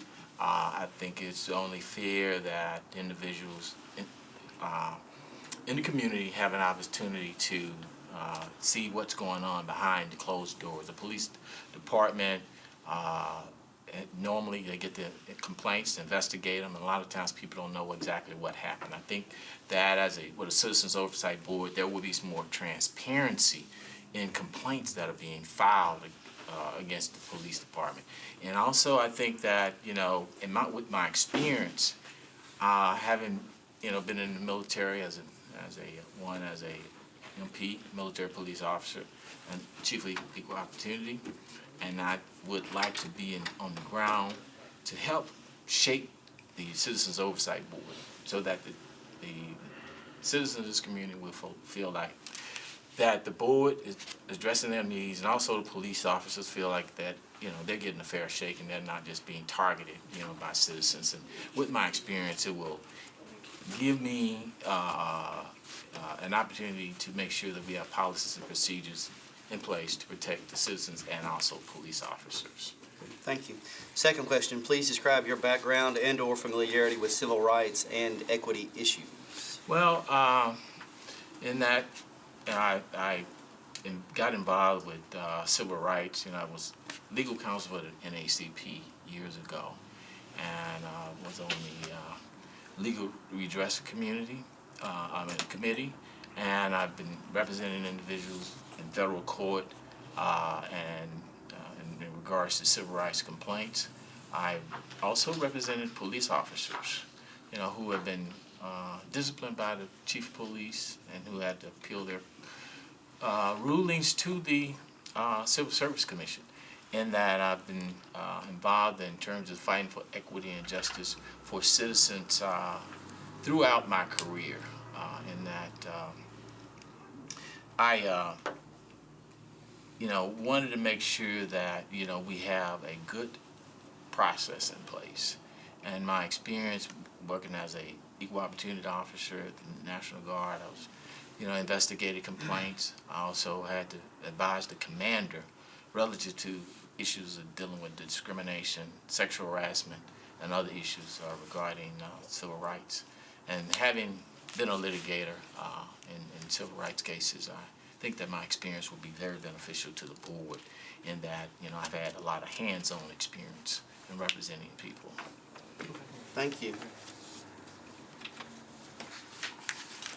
Council Lady Gilmore has joined us. Good evening. And third question, please describe your background, experience, and/or familiarity with criminal justice and policing practice. Obviously, you explained a little bit, but if you'd go a little bit further into that. Okay, yeah, in that, my experience in terms of, I went to law school, the undergraduate school because of my experience, growing up in public housing and seeing, the community interaction with the police wasn't that great. And I went on, studied criminal justice, and that I was going to be I went to practice criminal law, but I got pulled away, and I'm doing criminal law and civil law. And that I've had experience, one, been stopped by the police a few times, and then my clients that I represented, a lot of students who've been pulled over by the police, and I encourage them, look, if you get pulled over by the police, take out your phone, record the conversation. But then I had some people to tell me that the police officers told them if they put the phone out and recorded the conversation, they would be taken to jail. So I think that, from that experience, I said, I would like to be in a position to help shape the policies and procedures for the police department, and also be as a vehicle for police officers to make changes within the police department. In that I've had an opportunity, when my active involvement with NOAA, we met with the chief of police to talk about the issues, regarding the COB and policing practice and training. We also met with the FOP. We sat down with Mr. Smallwood and his board and some of the officers to find out exactly, what their perception of what the Oversight Board was, and also what they found need to be addressed within the police department as well, relative to their own training, the requirement for that they had to pull over a certain number of individuals, and that this targeting individuals throughout the community. So I, have had an opportunity, just from a practical standpoint, and also having an opportunity to talk about policy with the chief of police and the FOP. Thank you very much. Anybody have any questions for Mr. Clayton? Mr. Clayton, I don't want to call you by your first name right now. That'll be out of place. But do you feel any of your past experience, especially with your clients that you had before, or either your own personal experience would affect you from making any decisions on as being a part of this board? No, sir. I, want to bring an unbiased approach to the board. One of the things that we have to do, and that this is very important, is the first creation of this board. We have to put policies and procedures in place that will take away some of the biases that individuals have. And we have, and personally, my personal bias, I want to see us move toward more community policing, and I think it'll be great if we have a board where they can help educate individuals in the community and bridge the gap between the community and the police officers, so we can move toward more community policing where police officers are known by their names. Community individuals who would like to have discussions about what's going on in the community and bring people out to the various precincts to talk about what's going on. And my concerns, one, is for us to be accountable, or make sure the police are accountable, and also the citizens don't make this a process to beat up on the police officers. Thank you. Any other questions? We got a couple minutes left. Questions? Well, is there anything else you think we should know? We have to sort through quite a few candidates, so. Well, I would say that of all the candidates that will come before you, I have the unique experiences. One, having a practitioner in the criminal justice system. Two, being an equal opportunity officer who has looked for biases and had training with the Defense Equal Opportunity Management Institute. You probably won't find anybody who's going to come before you and say, yes, I've sat down and had a conversation with the chief of police. I arranged a meeting for NOAA with the chief of police. I arranged 2 meetings we've had with the FOP to talk with Mr. Smallwood and the board. So I have had the opportunity, and I've had the experience of having real conversations with all stakeholders, and that's one of the things that I think is important as this board go forward, that we make sure that all the stakeholders have an opportunity to, participate and feel comfortable with the process that we put in place. Thank you, Mr. Clayton. We appreciate you coming in. All right. Thank you. We're not trying to rush you out, but we got a lady over here that rushes us, so we're. Yes. All right, thank you. All right. Thank you so much. Thank you, Mr. Clayton. Appreciate you coming. Thank you very much for coming in. I appreciate it. All right. Thank you.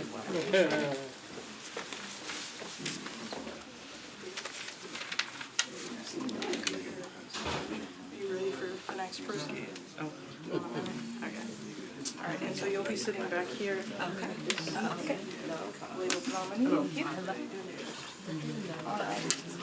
That's what I'm trying to do. That's why I kind of like this guy right here. Hi, how are you doing? Hi, how are you, Ms. Goins? I'm doing well, thank you. Good to see you. Yeah. That's the kind of guy I like. That's like Mr. Regular. No, the staff did. 15 people. That's why I thought you'd get there. I'm sorry, I didn't know if you were coming back, so Ms. Kimberly Goins. Yes, sir. How are you? I'm doing well, thank you. Thank you for coming, and we appreciate your willingness to serve on this board. So, we've got a lot of people to go through, and so we get 10 minutes with each one, and so we don't like to rush people in and out, but it seems like we're doing that. But we got to kind of go through and see who everybody is. You've received a lot of information from the council. I know you've been emailed information, and they sent you 3 questions, correct? Yes, sir. Okay. So what we're going to do, we're going to go through the 3 questions. We'll ask you each one of those, let you answer the questions. You take as long as you want, up to 10 minutes. Any time that you have left over, we will just ask you questions at the end, okay?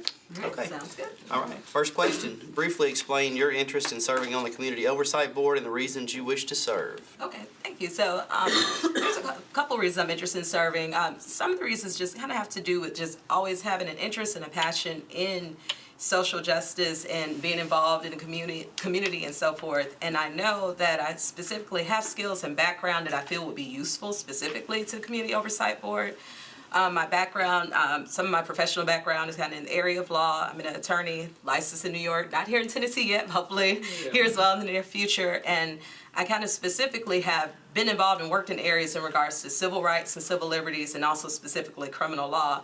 And I have a lot of areas, experience in different areas that I think will give me multiple perspectives. Like, for instance, I've clerked in a district attorney's office, and that gave me experience on the one hand with seeing from the perspective of some of the perspective from law enforcement, but also prosecution, and seeing from the perspective of defendants and even of victims. I've also been on another side in that I've taught a criminal law course to some wonderful and amazing high school students and got further perspectives in regards to that. And finally, just during my time in law school, I specifically tailored my curriculum to taking public interest lawyering, to taking civil rights legislation, anything geared in those areas, Alabama civil rights, civil liberties law review, because I cared about those areas, because it's important in that whatever we do or whatever we experience as people and as citizens, that our rights are respected, that whether we're doing right things or wrong things, that our rights are still always recognized, and just recognizing that whether you are a person that's doing the right thing at that moment or the wrong thing, that there are still civil rights and civil liberties, and there is due process. And so I do have some experience and background in those areas. I think that would be useful if I'm selected for it, and it's just something I genuinely care about being involved with. Thank you very much. All right, second question. Please describe your background and/or familiarity with civil rights and equity issues. I got a lot about that. Kind of already went into that a little bit, somewhat, but definitely, like I said, just specifically from the perspective of working as an attorney and also from teaching criminal law, including this upcoming Monday, I'm going to be doing some very awesome and interesting things in a presentation I'm doing at a Martin Luther King teach-in at Vanderbilt University, where I'm going to talk about stop and frisk. I'm going to talk about how some of that jurisprudence came about with the very infamous Supreme Court case Terry v. Ohio, and talk about kind of where we are with stop and frisk, including some very dynamic and powerful developments in New York. And I think a lot of stuff that's happening there is very interesting and could have ramifications for future states as well. In that New York did not say that stop and frisk was unconstitutional, but they said the way it was being utilized in New York was unconstitutional. So I'm going to be doing some speaking about that actually on Monday. So after I get done in terms of preparing for this, I'm going to get back into working on and preparing for that as well. And finally, a final aspect or perspective I can bring in regards to this. So I have the educational background, the professional background, but I also have personal experience in regards to being a citizen, being an African American woman, being a person that's grown up in the South, being a person that's first generation college graduate, first generation law school graduate. Most of my life, I aimed to become an attorney, aimed to do great things in life, and I found myself in an interesting experience last Christmas, not the most recent Christmas, but last year in 2017, when I was driving from my hometown of Mobile, Alabama, where I grew up, driving back from Mobile, Alabama, where I spent Christmas with my family, and was driving that drive, which was about 7 or 8 hours, driving back to Nashville, and was very tired, had probably been on the road too long, found myself pulled over by a police officer when I was in Murray County. Because I was very tired, I was driving very slowly, and I found myself in an encounter with a police officer, and I've never had any interaction with a police officer in that aspect before. But I found myself experiencing something I hadn't before, in that law enforcement officer decided that because I was driving slowly and because I was tired, that I must have smoked marijuana, although I've never ingested any drug in my life, and am not a drinker or a smoker or anything, and decided that I should be arrested for driving under the influence. And even though I've never been arrested for anything in my life, I found myself in that situation last year. And I found it was an interesting experience, that everything, all the background I have in terms of what I've learned in school and so forth, all of that still was helpful even in dealing with that experience. Everything was ultimately dismissed and expunged, and everything I had learned theoretically in law school and in my classes and in teaching was useful, as I saw many ways where what happened in practice was very different than what is supposed to happen, even according to some of our court cases and so forth. And so I was still lucky to have the background I did, and to be able to understand my rights and understand where they were, my rights and liberties, where they were respected and done, recognized correctly, and to understand and recognize where they weren't, and to be able to articulate such, and to be able to articulate that to my mentor and a judge who represented me as my attorney in that matter for free, and who I was able to convey to her successfully that matter, and it was dismissed and it was expunged. And I realized just how important it is to know your rights, to know the law, to understand, and be able to analyze all that. And I just really think that all of these experiences, including that personal experience, is something that is useful. Thank you very much. And then we got 2 minutes left, but the last question is, please describe your background. You have a little bit, but your background experience and or familiarity with criminal justice and policing practices. Exactly. So, like I said, that's a personal experience with it. Yeah, that was a pretty concrete example. Right. And so, and and like I said, a lot of other experiences just comes more so from being in a classroom setting and from teaching and so forth than from professional experiences. But like I said, that was a personal experience with it, and one that I've learned and actually gained a lot from, and I think it, as bad and horrible as it was that it happened, it only gives me further empathy and further drive to continue to make a positive impact and to just continue to help educate others when it comes to their rights and so forth, and just it just further cements that desire to serve. So Thank you very much. thank you. Do anybody have any questions? No, she was very clear. Just very clear. Do you see, what opportunities do you see that you could maybe implement with the Community Oversight Board? So I think so that's a good question. Some of the opportunities we could implement, I think just more, possibly creating more opportunities for the community where we're actually, I want to say teaching classes, but kind of sort of teaching them about, like I said, even what I'm doing this coming Monday. That's in a particular thing. It's at Vanderbilt University, but things of that nature. I mean, a lot of people, unless you've had that background and gone to school for this or that, you just might not know. And there's a lot of interesting and important things. So I could see implementing possible sessions or classes of sorts that are open to the community to kind of educate them about some of these things, whether it's like particular cases and how do these understanding it from a practical standpoint, because these are very real things, and the law enforcement officers and so forth, many of them are learning about these cases, and these are very, very real decisions based on these laws and cases and so forth. Ms. Goins, thank you. So Thank you. I'm not trying to push you no out, but worries. they come in here and tell us what to do. So we're just Thank you. on there. Thank you so much for wanting us to serve. We really appreciate it. Thank you all. Thank you so Thank you much. so much. Pleasure. Thank you. Thank you, Ms. Goins, for being here. Thank you. Appreciate you. Thank you. Good day. Thank you. Yeah, she does. Three more. It's going quick. Hey, Mr. Vandivort. Come back Saturday, do my time back. You're right here, and then nominee chair.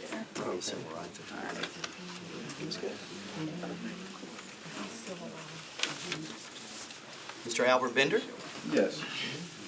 Got it right. There we go. Yep, So- absolutely. All right, so you have 10 minutes with us. You've received all the information, emails, or mail from the council regarding what you would be asked today. Is that correct? That's correct. Okay. So we have 3 questions. I'm going to go through the 3 questions. You have 10 minutes to answer the 3 questions.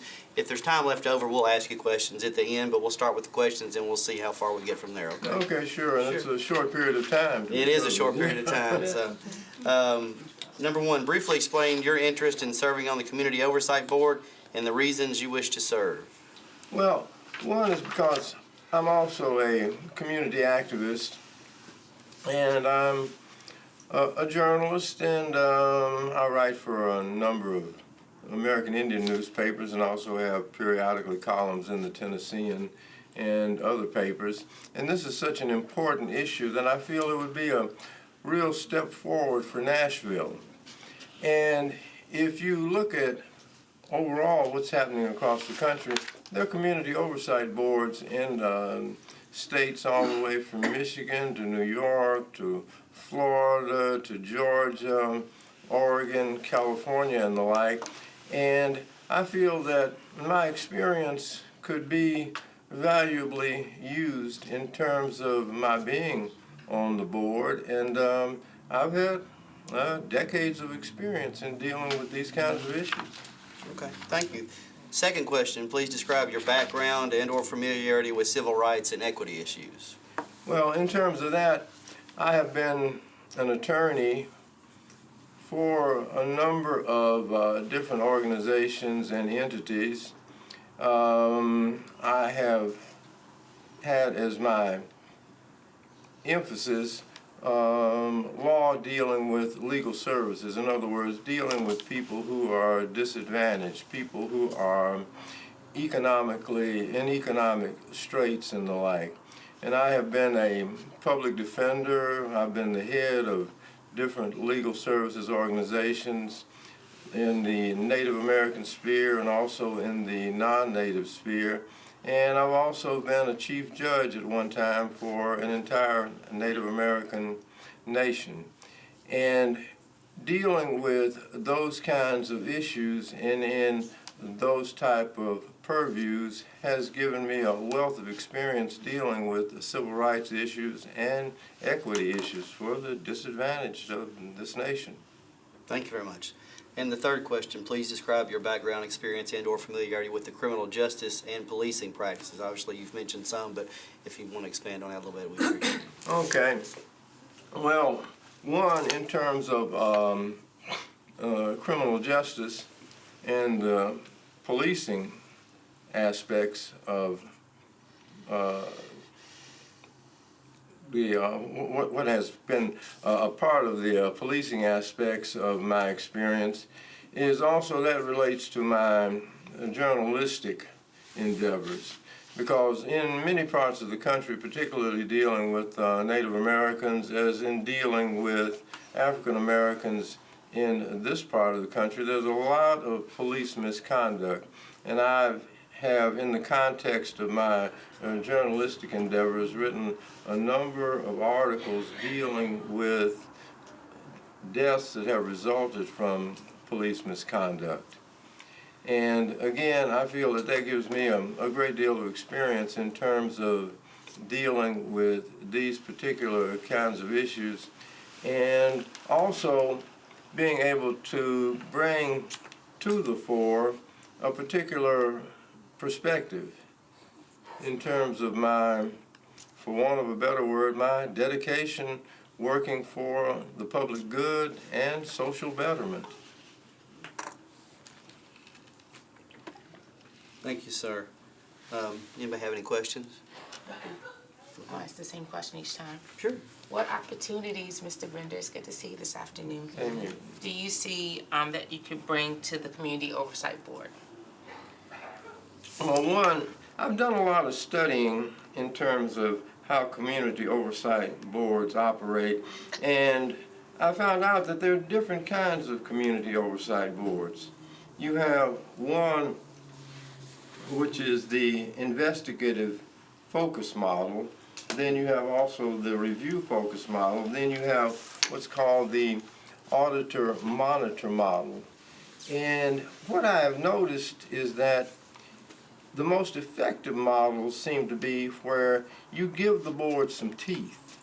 You give the board some power, and you give the board some disciplinary power in terms of dealing with the police department. And one, I would like to stress that I think in particular the need for a community oversight board is that this will improve police-community relations. And that's really a great deal of what is needed, because people in the community shouldn't have to fear the police. And the police shouldn't have to fear the people in the community. The police are here to protect and serve, and that's what they should be doing. And when you have police misconduct, it stems from an attitude of not protect and serve, but a lot of times, as I understand, the police feel that they're like soldiers on the front line in enemy territory, and that shouldn't be the case. And a community oversight board can improve relations between the police and the community, where that you will have a better operation of policing and a better attitude vis-a-vis the police and the community. Thank you. Thank you. Do we have any other questions? Just wanted to say thank you very much for taking all of your experience and bringing it here, and hopefully we can take some of the wisdom that you have and all of the research that you have, and I thank you for even speeding and giving us more insight on the different levels of the community oversight. I would also like to add that I've had a lot of experience dealing with Metro Council too over the years, as some of you may be aware of. And in terms of different community projects and the Indigenous Peoples Day and the like. And I think that will also add to my being able to be an effective member of the board. Yes, sir. Thank you so much for coming in. We appreciate it. Okay, thank you. Thank you very much.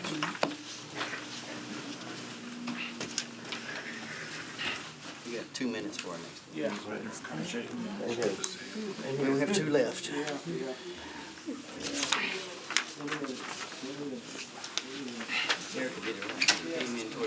yeah. Back on Saturday. Saturday, you be here tomorrow?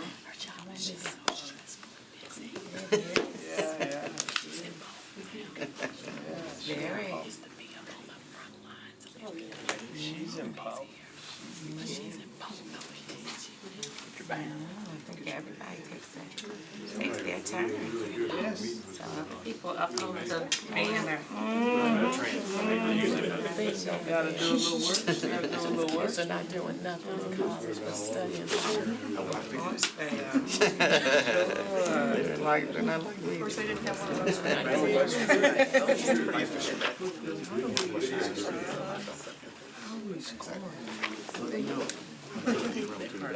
I'm just doing that. We're supposed to. What I'm doing is just kind of a 1 through 5. See y'all tomorrow night. 4 or 5, I'm kind of writing down why I think they're really qualified. I'm gonna come down with 2 or 3 or 4 of them that I think are the best. But it's a little. We got a lot of qualified people. That's the hard part. So these last 2 people come through, they all got JDs. I mean, we had a bunch.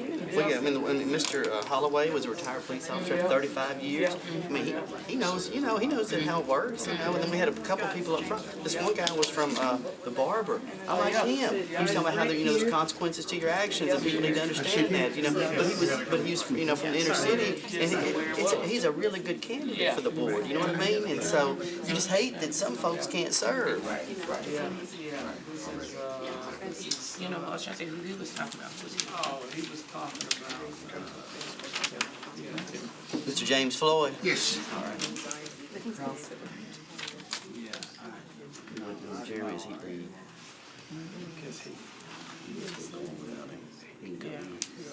Okay. Mr. Floyd, thank you for coming in with us today. I appreciate it. We can go ahead and get started. You've received information from the council office with your questionnaire and everything, but you also received 3 questions. Is that correct? I did. That you'll be asked tonight. So we have 3 questions. We're going to ask you the 3 questions, let you answer. You'll have 10 minutes. If you don't take up the whole 10 minutes, what we'll do is we'll just let people ask you questions after you answer the questions, okay? Okay. All right. And the first question, you've had it there in front of you. Briefly explain your interest in serving on the Community Oversight Board and the reasons you wish to serve.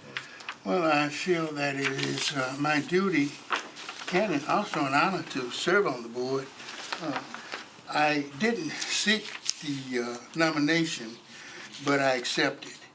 I had lunch with several people a couple of months ago. They suggested they were going to, nominate me. And I really didn't think anything of it until a few days ago they came the petition. And I'm honored that many people feel that I qualify. Okay.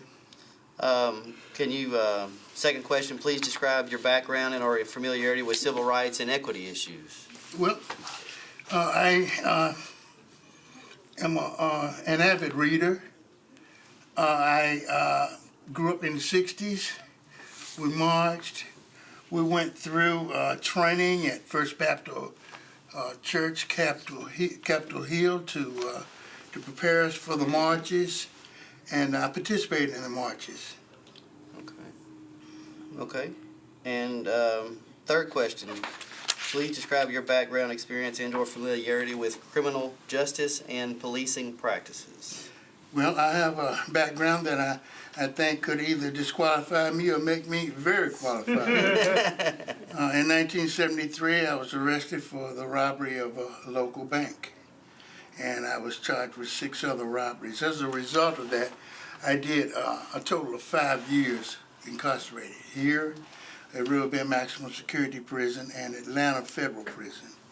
And if you have my resume, you'll see that I have served on the advisory board of the maximum security prison I was once incarcerated in, and also another maximum security prison. All right.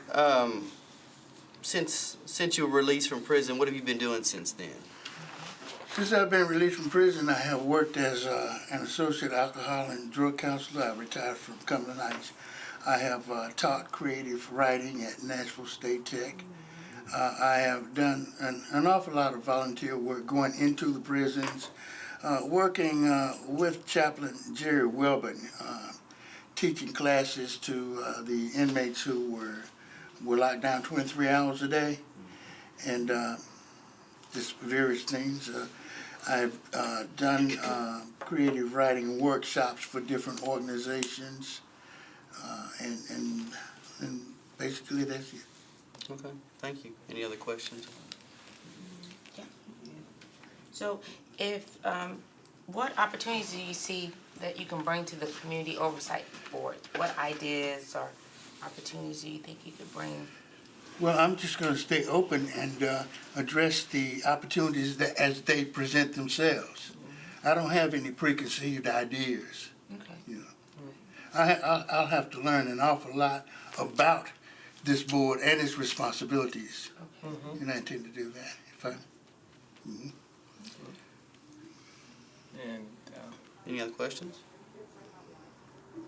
Okay.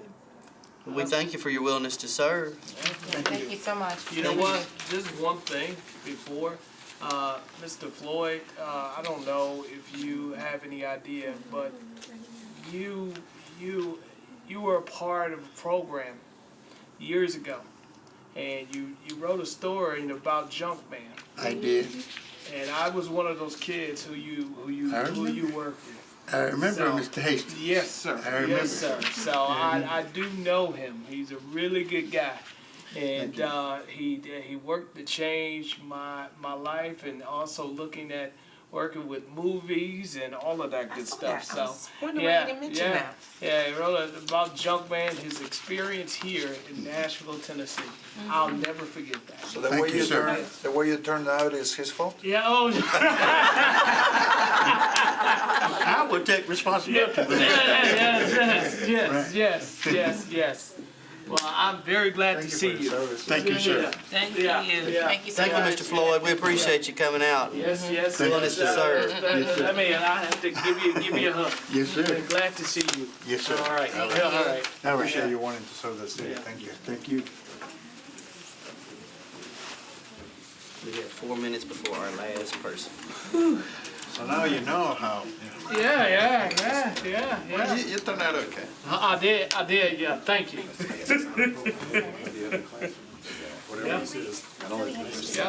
Yep. Those are out of 13 or 14. I've got 5 that I feel are like really good, you know, and it's kind of like, well, but you know, you take my 5, and then you got 4 other rooms. If they got 5, and then you still got 3 more days. How do you? Exactly. I mean, I don't know. The thing was, what they ought to do is, I guess, let each subcommittee narrow it down. You know, have a room and talk about, you know, say this is what we want. You know, we can't just put all attorneys. We just can't put everybody, you know, that's a victim of crime. You can't have everybody. You can't just have all African American. You can't just have all white. You can't have all African. But I mean, you know what I mean. You know, but I mean, you know what I mean. You have to. You get just a little mix. You know what I mean. You got to kind of have it mix it up a little bit because that's what makes a board good. I think. You got to mix. You have to. Especially with this kind of board, you know what I mean? Because we got the former state attorney general. Oh, yeah. You know what I mean? You gotta mix it up in there some. Like I told you, like the barber guy, because he's from the community. Yeah. He sees people. He's one of the. He's community, but he works with people. Oh yeah. I really don't care. I'll tell anybody, you know. But Good. I don't care if they hear me. They can tell. Is that junk? I don't care if they hear me talking. Our retired educators, teachers. Stuff online. It's really good. People know what I'm thinking. I'll just tell them straight. Yeah, we have really good candidates. This is. I was just talking before. How many wonderful people in the city that wanna give back, you know, and be part of something. We should find a way to make it not to go to waste. I mean, even the people that don't get appointed. Yeah. We should find a way for them to be on other boards. Other parts, other, you know. This is good with knowing different people in the city, right? That's what I just said. And that's what I just said. I said, I feel like there's so many people who are active and engaged. Oh, yeah. There's a village That's exactly what I said. Voices need to be amplified. It is. Oftentimes, once you are fully incarcerated, you lose the right to vote. So for a lot of people in that community who cannot participate in having at least someone who is willing to give their perspective on how the function function is a way to have them amplified and represented the same way for people incarcerated. Because if you're inside, if you're encountering guards and police officers on a regular basis, who do those people go to when there's a problem? When Yeah, I mean, they can only go to the guards. I nominated somebody who I thought was good. I'm being realistic. So maybe there's a way to give those individuals who are incarcerated an opportunity to either participate on the board or at least to listen to conversations so that those discussions can truly be neutral. That way everybody who has a stake in the issue is heard. Which is good. I think we just got a lot of latitude. Yeah. I hope that happens. Right. So, Yeah, we're ready for the last one. I encounter a lot of those people and have encountered a lot of those people. and then we'll have to sit back here. This is Mr. Brooks. Yes. Hi, Mr. Brooks. All right. Mr. Anthony Brooks. Yes. Make sure we got the right Brooks. Yes, Sir. That was another Anthony. Another Anthony Brooks? Yes, that's African American. Yeah. Well, that's a famous name. It is. Yeah. Great people. Mr. Brooks, thank you for being here and your willingness to serve. We really do appreciate it. So, Yes, sir. you've received information from the council office. I know you've been emailed questionnaires, and you received 3 questions, correct? Yes. Okay. So what we're going to do, we have 10 minutes with you. That's all we have. But what we're going to do is ask you the 3 questions, let you answer each one. You can take all the 10 minutes if you want. You can take 5 minutes if you want, and then we'll ask you questions thereafter, okay? Okay. Okay, so the first question, I think you have it there in front. I don't know if it's still sitting there in front of you, the sheet. Briefly explain your interest in serving on the Community Oversight Board and the reasons you wish to serve. Okay. I'm interested in serving my community, basically. I thought this would be a good starting point for me based off of my background to kind of jump in and start serving the community. I have done some community service before, but I think as far as in the political arena, I think this would be a good start for me. Okay. And that's why I'm interested in it. Okay. Please describe your background and your familiarity with civil rights and equity issues. Okay, the equity issues, I have been, and I still am a part of several, well, right now, one labor union, the Teamsters Union. Before, I had been part of United Auto Workers and up north, Amalgamated Transit Union, and just dealing with them between labor and the management on certain issues, especially in the workforce, the work rules, they call them work rules, at the different shops, and just dealing with the labor and the management on trying to hash out the issues between the two and come to a kind of common ground. Okay, thank you. And the third question, please describe your background, experience, and/or familiarity with criminal justice and policing practices. Yeah, I was a United States Marine in the late 80s, and I was a military police there. And again, in 91 for Desert Storm, I do have the military training for law enforcement. Thank you. In the policing, as far as the policing and law enforcement is concerned. I think that was what. Any questions? So I've been asking everyone the same questions. What opportunities do you see that you could bring in terms of ideas to the Community Oversight Board? As far as ideas, I feel that I am patient, number one. Number two, I am trying to think of the word. I am fair. I'm very fair, and I believe I have a eye for attention to detail, and I can, and I love to read and research and everything like that. So I think I could bring that to the Oversight Committee. Any other questions? No. Anything? I just wanted to say thank you very much for taking your skill and your time for coming out. It is a sacrifice, and we do understand that, but I do thank you again. Thank you very much. Is there anything you want to add? Yeah, I was gonna say that. No, I don't think so. Not right at this time. No, okay. No. Well, I'll add something because Mr. Brooks is one of my constituents, and I did have, met with him and had a conversation with him about, how he can contribute to the board. And I think he's not the most talkative and, loudest person, but sometimes you need a person that's gonna listen and hear both sides and be an objective person. And I think some of the qualifications that I think he brings to the board is his ability. He has a background as a military police. He knows about policies and procedures and how, you're under directions with the military about how you go about doing things. And I think then being on the other side as an African-American male and the father of 2 African-American young men, I think from that perspective, understand the pressures of being a parent, hoping your child come home, hoping you don't get stopped, and how to interact with the police. So that whole lay person's perspective of just being someone who has the opportunity to interact with the police and also having the background. And one thing he did not mention, that he was grew up in Chicago.